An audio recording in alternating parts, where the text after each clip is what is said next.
Bismillahirrahmanirrahim. Assalamualaikum warahmatullahi wabarakatuh. Bismillah, alhamdulillah, salatu wassalamu ala rasulillah wa ala alihi wa sahbihi wa mawala, la hawla wa la quwwata illa billah. Wa ba'du, ilahi anta maqsudi ridhaka matlubi a'tini mahabbataka wa ma'rifataka. Allahumma faqihni fi dini wa alimni hikmata wa ta'wila. Allahumma ja'alni fasahata lisan wa balawatan fi kalam. Amin. Allahumma dzakirna bidzikri minhu ma nahsina, amin, wa alimna bidzikri minhu ma jahilna, amin. Rabbana ftah bainana wa baina qaumina bil haqqi wa anta khairul fatihin, amin ya Allah ya rabbal alamin. Hanya kepada Allah kita pantas panjatkan puja-puji serta syukur, Zat yang tidak pernah lengah untuk mengingat makhluk yang dibanggakannya, karena mustahil Allah itu lupa. Yang jadi masalah adalah manusia itu sendiri, yang dia sudah sering lupa kepada Allah. Dia baru ingat kepada Allah kalau sudah didera masalah, sehingga Allah diposisikan sebagai pemadam kebakaran saja. Kalau sudah kebakaran hati, kebakaran rumah tangga, kebakaran urusan dunia, baru dia datang kepada Allah. Tapi begitu dia mendapatkan nikmat, anugerah dan karunia-Nya, dia sombong dan bangga bahwa itu adalah hasil usaha. Itulah manusia. Tapi meskipun begitu, surat yang dibacakan tadi pada saat berhenti itu ayat berikutnya penting sebetulnya. Karena ayat berikutnya akan menyatakan wa rabbukal ghafuru dzur rahmah. Buka surat Kahfi tadi. Wa rabbukal ghafuru dzur rahmah. Meskipun kalian ingkar kepada Allah, tapi tetap Allah dzur rahmah, yang memiliki kasih sayang. Sehingga Allah sendiri menyatakan murkaku besar, tetapi rahmatku lebih besar lagi daripada murkamu. Apakah kita tidak malu dengan ayat yang tadi, yang meskipun sebelum kita baca sudah kita hentikan? Semoga dengan tausiah yang hanya setengah jam ini mengingatkan kembali kepada kita bahwa ada sesuatu yang harus kita perbaiki, hubungan kita dengan Allah kalau kita ingin diperbaiki oleh Allah. Apakah itu? Mura'atul qalbi. Mura'atul qalbi itu adalah bagaimana menjaga tentang koneksitasnya, spiritualitas kita hanya kepada Allah. Semoga kita masih diberi kesempatan untuk memperbaiki itu. Salawat salam secara ruhaniah harus tetap tersambung kepada manusia yang banyak kita abaikan, tetapi di yaumil kiamah nanti akan kita cari manusia yang satu itu, karena kita butuh syafaat dan pertolongannya. Biasa kalau lagi butuh udah cari-cari orang yang kita butuhkan. Kalau nggak butuh, I don't care, bahkan bila perlu kita lupakan. Itulah perilaku kita yang kedua kepada manusia yang itu kekasih Allah. Siapakah itu? Muhammad sallallahu alaihi wasallam. Kita lebih tahu urusan gunungan kita, kita lebih tahu tentang orang-orang yang kita pentingkan, kita lebih cari orang-orang yang kita butuhkan. Tapi manusia yang kita butuhkan di yaumil kiamah itu kita abaikan saja. Itu pun lumayan kalau ada muludan, kalau nggak dibidangkan. Tapi kalau muludannya nggak ada, ya kita nggak tahu cirinya. Pernahkah kita tergerak rohani kita ketika melihat huruf yang satu itu tertera di depan setiap masjid? Di situ ada Allah, di sini ada Muhammad. Bahkan mungkin itu engkau simpan di rumahmu, tapi kamu hanya tengok begitu saja. Itulah kita. The question is, kenapa kita seperti itu? Jawabannya satu, kepekaan spiritual kita mati. Padahal kita itu adalah makhluk spiritual, dan yang menspiritualisasikan kita hanya rohani. Jadi tugas rohani diutus dimasukkan ke dalam tubuh kita adalah menspiritualkan manusia. Maka kalau bapak ibu tidak open terhadap rohanimu, jangan pernah tanya bahwa engkau hanya akan menjadi makhluk yang ritual saja. Karena manusia itu adalah makhluk spiritual, ya spirit, ya ritual. Spirit rohaninya, ritual tubuhnya. Mana yang ibu bapak santuni dari yang dua itu? Inilah pertanyaan kita yang harus dijawab, dan jawabannya bukan urusan kelompok, bukan urusan organisasi, bukan urusan sebuah perguruan tinggi, tapi kewajiban yang disebut dengan fardu ain.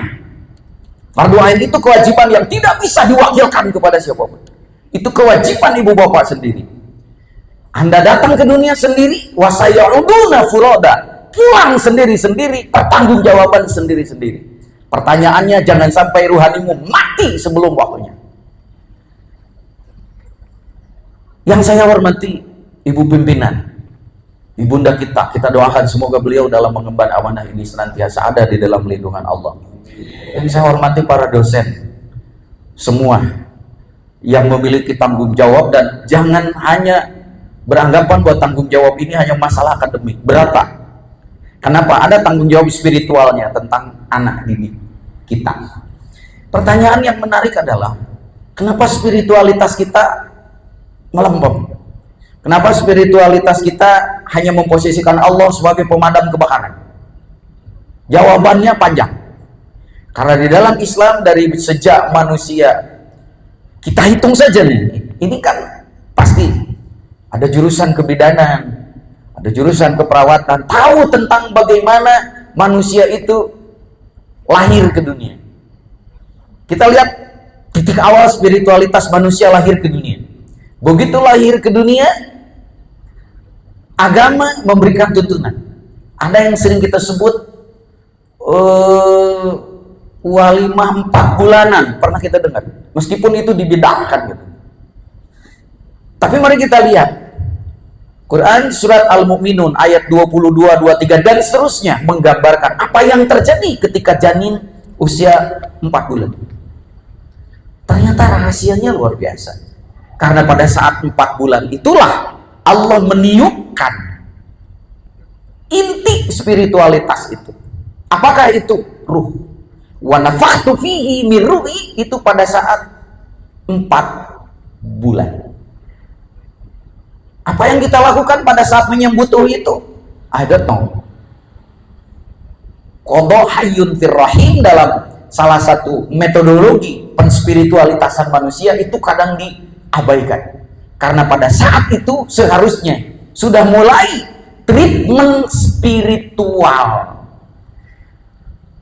Apa fungsinya ruh yang diturunkan? Fungsi ruh yang diturunkan adalah bagaimana manusia itu memasuki fase spiritual. Lah kok ruhnya baru diturunkan? Kan bayi sudah hidup. Oke, kata Imam Ghazali, bayi itu hidup dari awal, itu hanya menggunakan yang disebut dengan ruhul hayat. Ruhul hayat itu ada dari sejak sperma dan ovum. Sperma dan ovum yang tidak ada ruhul hayatnya tidak terjadi pembuahan. Bahkan dari miliaran, jutaan, ribuan sperma yang terpasang, itulah yang sudah mengandung ruhul hayat. Tetapi perhatikan, ruhul hayat itu adalah ruh yang diberikan kepada setiap yang hidup. Hewan punya itu, tumbuhan punya itu. Jadi itu sama aja, karena itu hanya hidup biologis. Apa yang membedakan manusia menjadi spiritual? Pada 4 bulan itulah diturunkan apa yang disebut dengan ruh al-munazzalah. Itulah yang disebut wa nafakhtu fihi mir ruhi. Dan itulah hakikat kehidupan kita. Tapi karena kita nggak tahu cara mentreatmentnya, maka lolos saja pada usia janin 4 bulan itu. Sehingga software spiritual yang sudah diinstalkan itu tidak tahu harus dibagaimanakan. Untung agama memberi tuntunan. Apa tuntunan yang diberikan agama? Agama mencegah pada saat manusia itu lahir. Maka pada saat lahir, di situ ada 2 treatment yang harus dilakukan. Treatment syariat dan treatment hakikat. Treatment syariat untuk bagaimana tatanan fisiknya itu betul-betul dipelihara. Dan di tatanan syariat ini pun Islam memberikan beberapa contoh. Pernah kita dengar ada yang disebut dengan walimah tasmiyah? Nggak terlalu ngetren. Tapi kalau saya sebut walimah akikoh, ya, tasmiyah dengan akikoh itu satu paket seharusnya. Karena akikoh saja tanpa tasmiyah, anak bapak tidak punya nama, tahu? Tasmiyah itu dari kata ismun. Ismun itu nama. Tasmiyah pemberian nama kepada bayi. Dan itu satu paket dengan akikoh. Nah, nyakal tasmiyah mah itu viral nanti akikoh. Mun akikoh mah apa? Ya, tasmiyah satu paket dengan akikoh. Nah, akikoh itu apa? Akikoh itu fungsinya adalah untuk penebusan. Karena setiap bayi kullu gulamin murtahinah, setiap bayi yang baru lahir dalam keadaan hukumnya tergadai. Ai barang gadean kumaha sih? Bapak punya HP halus digadekeun bisa dipakai kan? Bapak punya barang bagus masih tergadai bisa dipakai enggak? Paling diinjek. Itu status anak kita itu dalam keadaan tergadai kalau belum diakikohi, Pak. Maka akikoh itu dianjurkan. Untuk apa? Untuk penebusan. Apa efek etika dari penebusan itu? Begitu anak kita diakikohi, maka secara sosial anak kita disosialisasikan. Tetangga diundang, ya semuanya diundang, diumumkan. Dengan cara begitu, kehormatan secara sosial anak kita aman di masyarakat. Lamun teu akikohan kumaha, lamun teu di walimahan kumaha, bisa jadi sah-sah saja, tapi bisa jadi ada tetangga yang nanya-nanya, eta anak sahatnya si eta, sebetulnya itu Pak. Jadi itu dalam konteks sosial, begitu diakekahan, aman, ini anak saya, ini namanya, ini ibunya, ini bapaknya. Itu sebetulnya tujuan agama untuk menjaga harkat martabat minimal secara sosial. Nah, pada saat diakikohi, kita sudah menebus anak itu. Efek tebusan itu sah, ini barang kita, kira-kira gitu. Kira-kira begitu.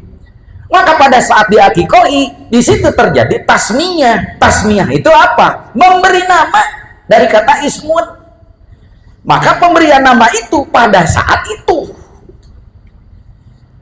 Ada doanya bahkan sama itu kabimas mukallah. Pakai yang manis-manis. Ada tuh yang menghukumkan begitu. Lalu kemudian dimasukkan ke mulutnya. Sama itu kabimas mukallah. Aku beri nama engkau dengan nama dari Allah. Makanya jangan sembarangan nama itu. Karena nama mengandung aspek spiritual. Jadi secara fisik, secara sosial, secara etika, ketika anak itu diwalimahi dengan tasmiyah, dengan akikoh, aman secara syariat, Pak. Bagaimana kalau tidak mampu? Nah, ada masalah. Kalau bisa pada hari ke-7, kalau nggak mempan karena nggak ada duitnya, nggak apa-apa, geser ke hari ke-40. Kalau nggak ada, nggak apa-apa, dihukumkan sunnah saja. Kenapa sunnah? Itu yang harus ditanyakan. Karena ada sesuatu yang wajib yang secara spiritual masih tergadai. Apakah itu? Ruhanimu. Kalau sekarang secara etika, secara sosial, ya, secara biologis bahwa ini sudah ditebus gadaiannya dan di mata masyarakat aman dari fitnah karena sudah diberi nama. Pertanyaannya, ruhanimu yang Allah turunkan pada 4 bulan itu ditebusnya pakai apa? Kalau itu belum ditebus, sama dengan barang gadean. Bapak membawa barang gadean kan itu bisa dipakai. Bapak membawa ruh, dan ruh itu adalah yang akan menentukan Bapak, yang akan menspiritualitaskan Bapak, yang akan menyelamatkan Bapak, yang akan menggait Bapak, dan dia yang akan menghadap kepada ilahi. Ku Bapak cari tebus-tebus. Pertanyaannya, apa Pak Isa untuk menebus rohani kita? Ya duka teuing, bapak-bapak kan kajian kemana-mana, pelatihan kemana-mana. Makanya itu apa cara nebus roh-roh acan itu? Ayo nebus barang gadean tepikeun ke kapikiran tiap waktu. Halo, mobil can ketebus, apa seberapa bulan deui? Halo, Bang Emok can kapayar, apa seberapa bulan deui? Rohani Bapak can ketebus. Nah, berarti kepikiran ayo rek balik ke Allah rohani Bapak. Palingan itu Pak pertanyaannya. Kalau rohani ini belum ketebus, Bapak belum bisa menggunakan software rohani di dalam diri Bapak sendiri. Apa bedanya Bapak punya HP terbagus? Galaxy berapa? Apple berapa?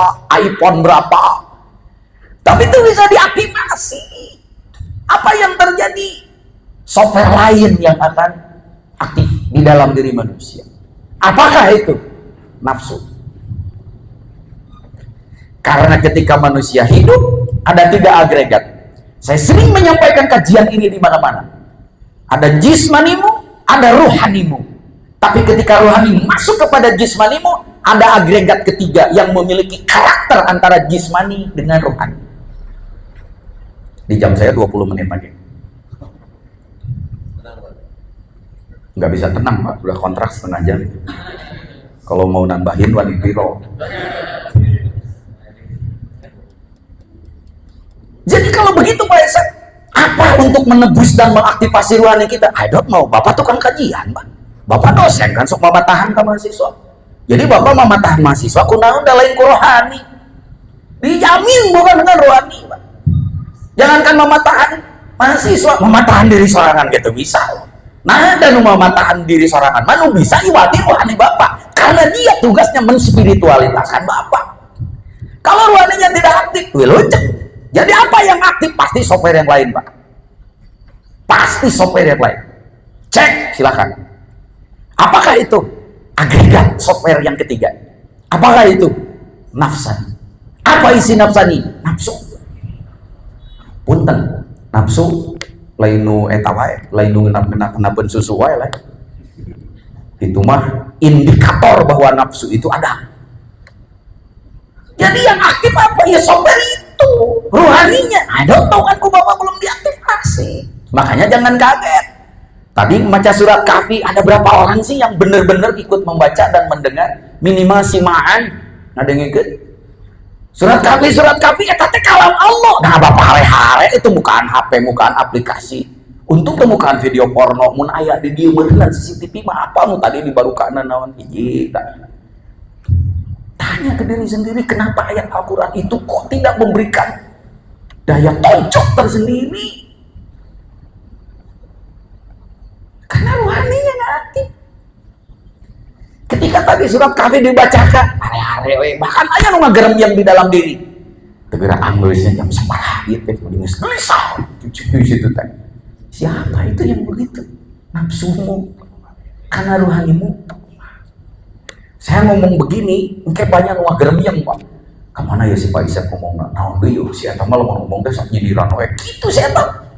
Dan itu banyak Pak di dalam diri Bapak itu. Ada berapa? 7, Pak. Kan saya sering ulang-ulang ini. Amarah, lawamah, sawiyah, mutmainnah, radiyah, mardiyah, kamilah. Itu software yang aktif karena ruhaninya belum diaktifasi. Apa itu amarah? Amarah ya pekerjaannya menyuruh, tapi hanya untuk urusan aksesori dunia. Mati-matian kita mengejar urusan dunia. Disinilah manusia kebalik, dia mati-matian mengejar sesuatu yang tidak akan pernah dia bawa mati. Bahkan dia mah nggak mau mati. Dia rasa masih muda, dia rasa masih jaya, dia rasa aku masih. Karena dia nggak tahu diri, Pak.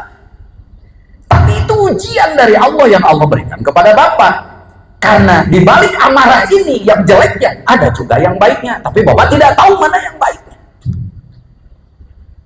Apalagi lawamah yang pekerjaannya hanya mencela dan menyalahkan orang. Tapi mau digenggerkan ngajang ilok, dia tidak sadar tentang kesalahan diri. Kenapa? Karena yang terlihat kesalahan orang. Maka pekerjaannya nyalahin aja. Tapi dia dibutakan oleh si nafsu itu untuk mengoreksi kesalahan dirinya sendiri. Langkahnya merasa paling benar, apalagi didukung oleh saliyah, amarah, lawamah, saliyah atau mulhimah. Mulhimah itu merasa aku paling pinter. Pak Isep itu apa lah, ngomong apa? Tungtung nama gitu we. Halo? Nah jembling. Jembling. Saya mah merasa aku paling senior tuh manehnya naon mah aing we. Geus dijedak kakara ieu kumaha lebok lu. Enggak aya mutmainnah. Mutmainah ini ada jeleknya, ada apa? Jika soleh, ternyawa belenggu, tampang ajengan, jarona bajingan, aku mahal. Solehnya apa? Soleh sebagai aksesoris. Maka dia itu menjadi selebritis apa ya? Selebritis spiritual. Kemana-mana. Bila perlu ngomong dia pakai tajwid. Gampang, alhamdulillah. Ngomong pakai kola-kola. Lenggung sih aja namanya, oh aing ge saha. Tapi dia nyadar enggak? Enggak. Kenapa dia hidup di dalam dunia sinetron seperti itu? Dia dipermainkan oleh nafsunya, Pak. Kenapa? Ya wong rohaninya satu-satunya software teu apal Bapak kumaha cara nebusna. Ceramah-ceramah. Belenggu-belenggu. Dia juga soleh. 7 lega itu edan deui. Ini ketika dinasehatin seperti ini, maka nanti ada nafsu radiyah yang tidak ridho dinasehati. Mun Pak Isep ngomong gitu teh. Dinasehatan deh, aduh ngambek sih eta mah. Pak. Gelisah ini ketika saya ngomong seperti di jerona. Wah, jam saparah untungan 1,5 jam. Kali itu nasi jelengeng kayak aduh aing mah. Kumaha deui kitu saya mah Pak. Apa tuh? Radiyah. Nanti ada nafsu mardiyah di tengah-tengah, dada Bapak di dalam. Apa brengseknya nafsu mardiyah? Nafsu mardiyah itu enggak ridho memberi maaf kepada orang lain padahal nu salah manehna. Nu salah manehna. Nu teu ridho manehna, nu abak manehna. Teu karti ku tapi asa benar sih eta. Naik ke sini nafsu kamilah, merasa aku paling sempurna. Kalau sudah begini, maka manusia itu dia akan lupa tentang jati dirinya. Yang tahu jati diri hanya ruhani. Maka semboyan-semboyan, pelatihan, kajian, sedahsyat apapun hanya lewat di kognitifnya, tidak pernah sampai kepada spiritualitas. Dan itu penyelenggaranya Bapak. Bahkan Bapak pelaku sendiri. Tapi Bapak sendiri nah kapoekan. Nyadar bro? Halo? Kenapa? Ruhanimu belum aktif. Sudah diaktifasi tapi tidak pernah diupdate. Apa Pak Isep untuk mengaktifasi ruhani? Ya dulu kan Bapak tukang kajian, pegangan pelatihan yang bisa menghidupkan ruhani. Dan pelatihan gitu mah jebret, musik, cerik, udah selesai. Mun Bapak yang cerik deui, bawa deui Pak musik nasok Bapak nyetel sorangan. Apa mun teu seserian? Nah naonan aing kikituannya jeung saha? Ceuk si eta mun menyelenggarakan, si eta nu ngageugeukeun, si eta nu cerik, si eta nu seuri. Saha? Eta si eta nu saha nu aya dina diri Bapak. Da ruhani mah lain gitu. Kalau betul kajian-kajian seperti itu memberi solusi kepada hidup Bapak, halo, kenapa Bapak ketika kena masalah tidak dihadirkan pelatihan itu? Bayar sudah mahal, ongkos akhirat lebih mahal lagi Pak, lebih mahal lagi. Bukan saya menyalahkan pelatihan-pelatihan itu, bukan saya menyalahkan kajian-kajian itu, tapi Bapak harus tahu diri, ini kajian di level mana. 10 menit deh. Kewe mun kaburu mantap. Jamaah rahimahumullah, wa tawasau bil haqqi wa tawasau bis sabr. Saya wajib mengingatkan ini.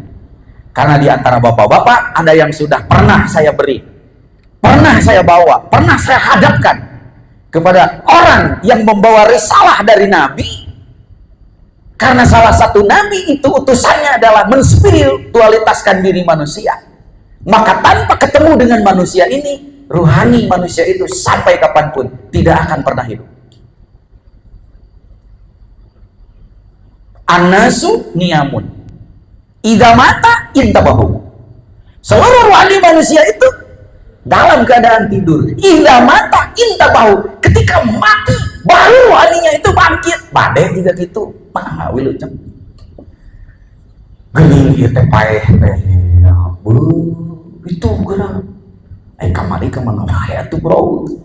Nah ini lagi di pressure begini eta ngegerem yang Pak dina jauh hate Bapak aya nu ngahuleung wae nya aing teh juga gitu cek si eta saha teuing sugandanya ka Bapak Baralila deui aya nu kitu teh aya nu si eta mah ngeredah kitu manehna gitu teuing teu aya nu kitu teh dari bapak. Jadi nafsu itu apa? Nafsu itu anu sok recok tah dina dada bapak, dina alam pikiran bapak, dina ceuli bapak. Tapi bapak teu hafal bahwa eta si eta. Itulah diri bapak. Apa itu? Self talk. Itu nafsu. Maka waspada tentang itu. Nah, kalau begitu, apa yang harus kita lakukan? Ya ngaji diri dulu, Pak. Bapak merasa enggak begitu? Da ari abdi mah ngarasakeun, Pak. Kalau saya lagi ngomong begini, saya lagi mematahan diri sendiri. Dari mana? Punten. Cepil saya yang harupna kaharup, Pak. Artinya ketika saya ngomong usi wa nafsi wa iyyakum bitaqwallah, saya ngomong begini mengingatkan diri kita sendiri, Pak. Karena telinga saya menghadap ke depan. Saya yang lemah, yang lengah, yang merasakan memposisikan Allah teh hanya jadi pasukan bomba teh di Malaysia, pasukan pemadam kebakaran.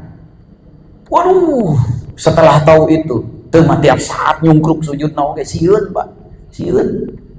Karena betul rohani ini lemah. Cirinya rohani lemah itu tadi hal yang mengandung spiritualitas dianggap main-main, tapi anu main-main dianggap serius ke bapak, nanti balik tah hirup bapak. Begitu kena masalah kelihatan kan kelimpungannya. Maka ngaji itu ada dua kalau menurut saya. Satu ada majelis taklim, dua ada majelis dzikir. Majelis taklim pengajarnya muallim. Kita hanya jadi muallim. Ilmu yang didapat hanya teori. Eta pagawean majelis taklim. Kalau majelis dzikir bukan. Majelis dzikir yang benar, di situ pasti ada ahli rohani. Apakah itu? Tadi di surat Kahfi can anggeus tah. Da kaburu dieureunkeun teh. Da tadi ngajina oge bari nungguan Pak Isep we. Jadi lain serius ngajina teh. Nungguan Pak Isep we. Pak Isep can datang we ge bisi macet teh ngararaji heula euy. Eta kalam Allah dijieun pangganyel. Apa yang terjadi dengan dirimu? I don't know. Itu contoh kecil aja. Begitu aya Pak Isep, ieu celemah mah cecelepetan euy ka urang pisan aing ngukeun gerak geus si eta. Bahkan aya nu dipapatahan kieu teh, padahal saya pakai energi. Kakalah sare kalah tunu. Nah, si eta mung dipapatahan. Nah, apa sih itu? Rodiah ngarido dipapatahan juga gitu. Nah, aing tukang alatih itu. Aing itu instruktur. Wah, keren. Itulah selebriti spiritual. Tapi ketika dia kena masalah, dia sendiri nggak tahu tentang gelapnya dirinya. Ayo ilmu kersa gitu deh, ilmu kenyangan serangan. Ulah yuni aju ka batu nyangan manehna poe. Halo, gimana lain nyindiran nuduh? Tawasul hakim, tawasul sok. Apa bedanya majelis dzikir? Majelis dzikir yang benar di situ pasti ada mayyahdillahu fahuwal muhtad wa mayyudilhu falan tajidalahu waliya mursyida. Pada majelis dzikir yang benar di situ ada seorang yang disebut waliya mursyida. Ada seorang mursyid, Pak. Eta kakara majelis dzikir. Kadeun teh ngaranna majelis dzikir apa? Oh, mursidan mah lain majelis taklim. Siapakah itu mursyid? Mursyid itu orang yang tahu tentang perjalanan rohani. Siapa dia? Pewaris Nabi. Lain tukang ceramah, lain. Nyelamana oge lain huluna ka jelema teh eta ta.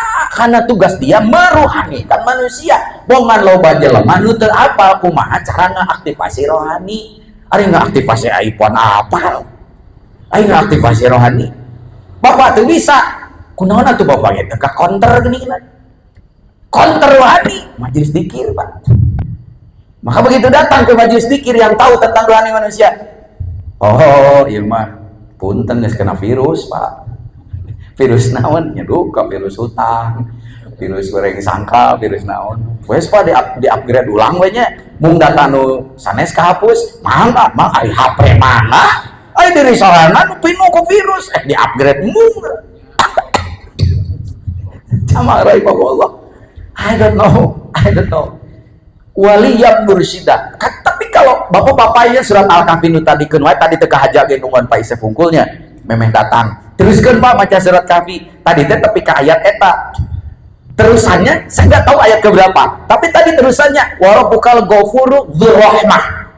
Kalau saya simaan tadi, kalau saya dengar teruskan Pak ayat eta. Engke menakan ayat eta. Mayyahdilahu fawal muhtad wa mayyudillu falan tajidalahu waliyyan mursyida. Barang siapa yang akan sesat bukan disesatkan oleh Allah, mitnah Allah. Allah mah tidak pernah menyesatkan.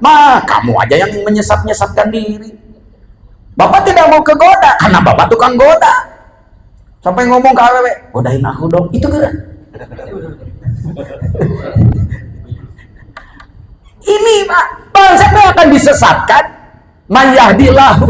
Barang siapa yang akan diberi petunjuk, maka Allah akan memberi petunjuk. Tapi barang siapa akan disesatkan, maka dia tidak akan menemui yang akan memberikan petunjuk. Kepada siapa? Kepada rohanimu. Dan petunjuk celima Bapak ngaji YouTube gak bisa. Sekarang pesantren tradisional tergeser pesantren YouTube ya.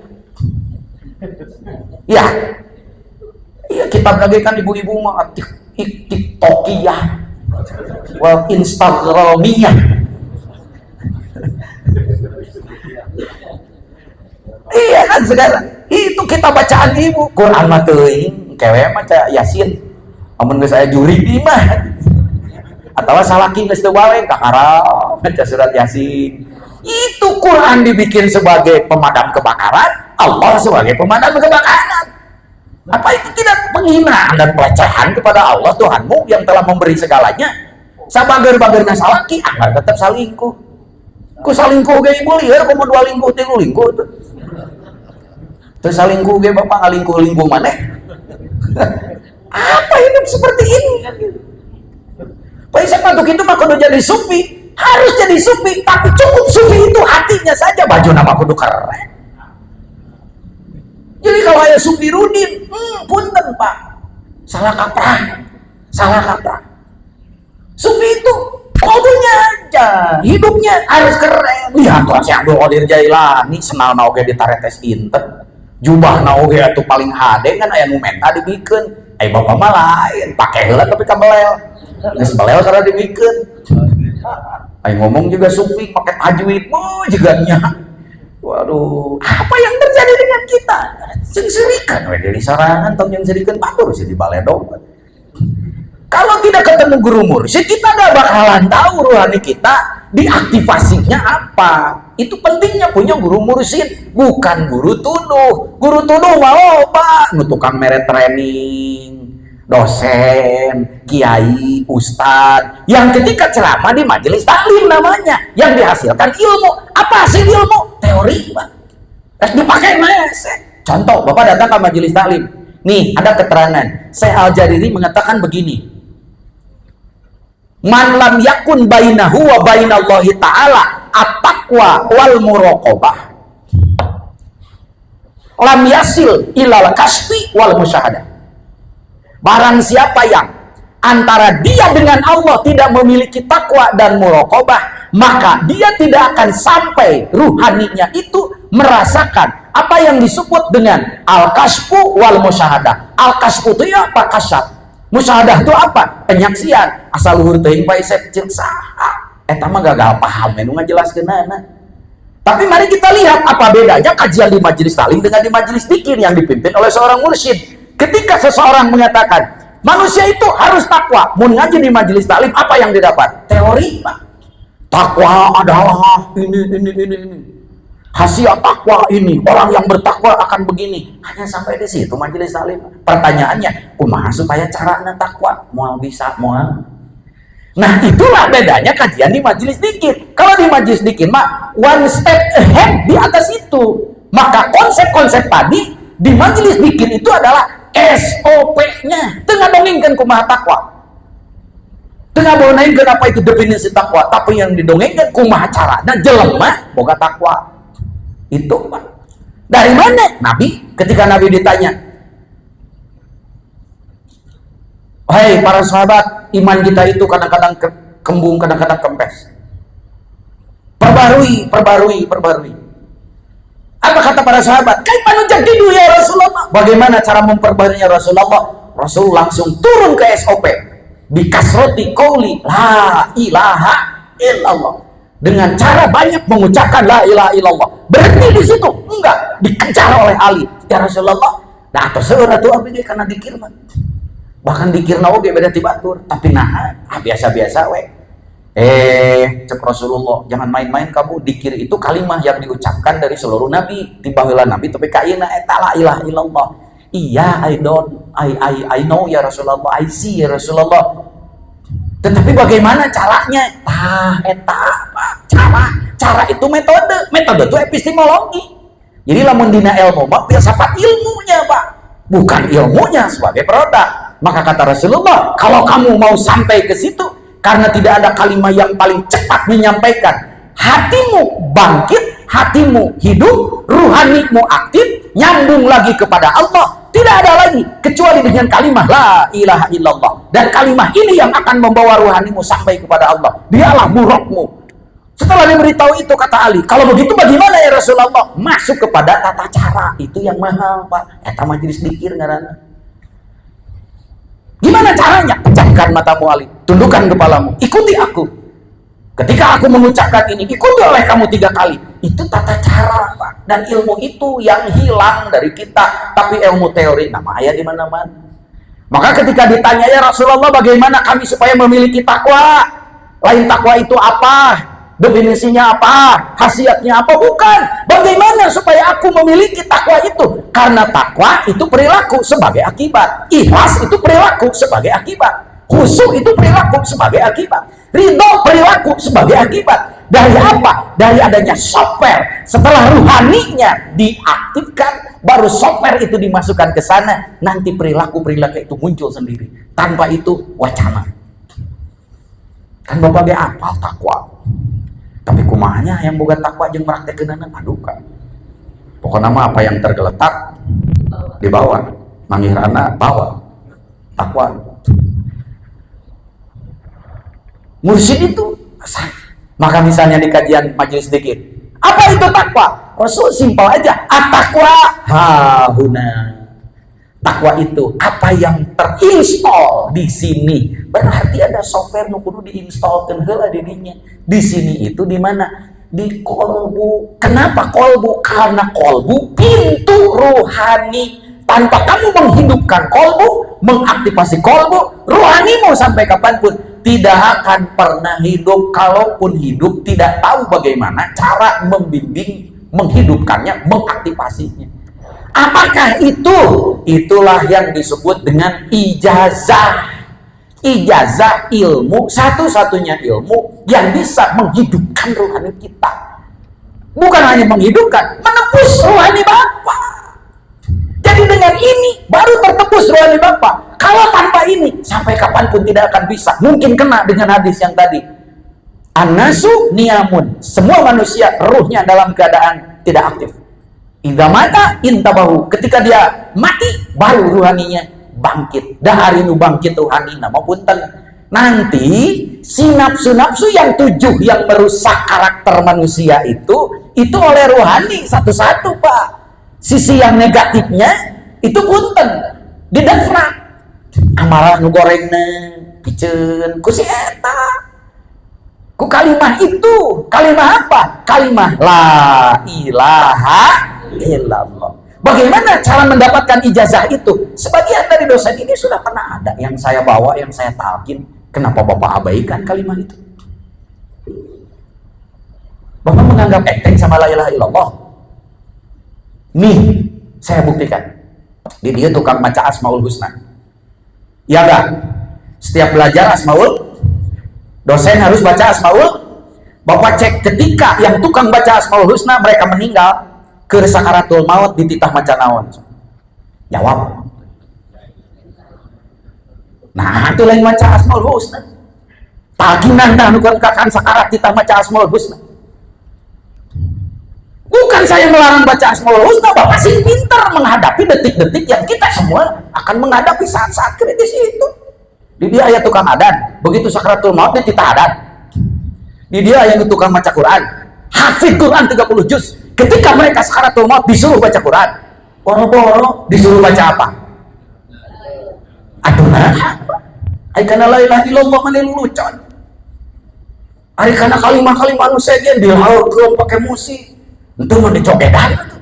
Ai paeh betul la ilaha illallah. Tapi la ilaha illallah ti ayeuna dilaremodekeun. Halo? Halo?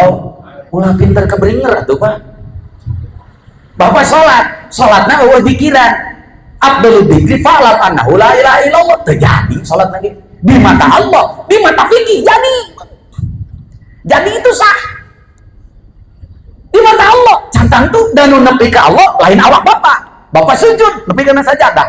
Bapak ruku tapi kana sajadah. Bapak umrah kukurilingan di Baitullah jeung nu gaplegna mah teu karasa kapangi balik ka dieu edan deui. Karena nu umrohna lain rohanina teu dihirupan. Kunaon? Eta kuat hiji-hijina ku la ilaha illallah. Engke we la ilaha illallah teh lamun aya gempa. Mata kieu sesar Lembang bakal jadi. Dan nafsu yang sudah menutup kita ketika dibacakan seperti ini kakalah tunuh jeung ambak Pak si eta pasti. Halo? Aqimis sholat wa aqimis sholat lidzikri. Dirikan sholat. Dan sholat itu untuk apa? Dikir Allah. Jadi lamun sholat kalau dikiran cukulit cung kadang ngungkul. Umrah kalau dikiran cukulit cung kadang ngungkul. Haji kalau dikiran cukulit cung kadang ngungkul. Cacapean kadi itu bari mahal. Sarua ngurilingan batu mah atuh kau Borobudur ya Pak. Naon hese. Pugu-pugu disebutna pariwisata, itu mah wisata religius karena kita hanya menjadi selebriti spiritual. Ngaji ke mana-mana, kajian ke mana-mana. Ai rohani teu hirup pada moal hafal atuh kenapa sopetnya enggak ada. Pai saya pun gitu la ilaha illallah teh inti semua ibadah atuh sumuun. Ari haji pan haji teh mah baca atuh Quran surat Al-Baqarah 218 220 kan itu. 288 hampir ayat 300. Satu. Faida puncak haji itu apa? Wukuf nih Faida afadtum min arafatin fadkurullah. Buka Quran surat Al-Baqarah 288 ke handap. Ketika kamu selesai dari puncak ibadah haji itu, ditita Asmaul Husna, ditita maca Quran, faida afadtum min arafatin yaitu wukuf, fadkurullah. Haji tidak akan jadi kalau tidak manasik. Apa kata Al-Quran di ayat 288? Fa idza qadaitum manasikakum fadhkurullah. Dikir. Dikir itu apa? Apa saja yang membuat kita ingat kepada Allah. Tapi Abdul Dzikri fa'lam. Fa'lam itu adalah warning kepada kita kalau mau memahami tentang dahsyatnya la ilaha illallah. Fa'lam. Kalau fa'lam berarti harus melibatkan ilmu. Ilmu harus belajar. Ari Bapak diajar naon wae atuh ayeuna geus S2, S3, S3. Ayo urusan dikir yang akan menyelamatkan rohani kita tidak pernah kita pelajari. Keliru Pak. Keliru Pak. Keliru. Maka mari kita sama-sama untuk mengingatkan diri bahwa ada sesuatu yang ternyata kita abaikan, tapi kita butuh yang satu itu. Jawabannya yang tadi, Bapak tukang maca Asmaul Husna, di antara tukang maca itu anu ungkap gakan sakarat disuruh baca apa? Bukan saya melarang Asmaul Husna, tapi tong morojula ngalepaskeun pusing. Makanya dulu pernah saya wasiat di sini, mun bisa dikir heula, geus dikir kakara Asmaul Husna, naon hesena. Dan dititah mah eta mah walillahil asmaul husna fad'uhu biha, cuma satu ayat, hanya dipakai untuk berdoa memohon kepentingan urusan dunia. Pek gero ku eta. Ayo urusan rohani Bapak saja tidak tahu rohani ini sudah aktif atau enggak, geus katebus atau wancan. Sudah pernah ditebus tapi ku Bapak tadi aktivasi deui. Ya, wilujeng bahwa ada yang kita abaikan, tapi ternyata di saat-saat kritis kita butuhkan. Apakah saat kritis itu? Kita semua akan menghadapinya. Itulah sakaratul maut. Dan yang dititipkan oleh Rasulullah hanya satu, lakinu mautakum bila ilaha. Jangan pernah anggap enteng kalimat itu. Karena Jibril sendiri pernah mengatakan, gak ada yang paling berat yang aku bawa dari seluruh risalah ilahi yang aku sampaikan kepada manusia yang namanya Muhammad, kecuali kalimat la ilaha illallah. Apa kata Jibril? Wa biha qamatis samawati wal ardh. Yang dengan kalimat ini, bumi ini masih kokoh, planet ini masih kokoh. Karena syarat kiamat satu. Ketika di tatanan alam ini sudah tidak ada yang mengucapkan la ilaha, jangan sampai kita yang menjadi provokatornya dan kita mengagung-agungkan kalimat yang lain, tapi kalimat yang paling agung kita abaikan. Saya kira itu semoga kita senantiasa menjadi orang yang dikasihi oleh Allah. Para kekasih Allah disebut waliullah. Wali bukan orang sakti, tapi wali itu para kekasih Allah. Dan kekasih Allah adalah orang-orang yang menjaga mura'atul qalbi sampai mura'atun nafsi. Setiap helaan nafasnya hanya penuh dengan itu. Allah, Allah, Allah. Hilang. Pindah sih. Bapak ngomong apapun tidak lepas dengan dia. Amin ya rabbal. Assalamualaikum warahmatullahi wabarakatuh.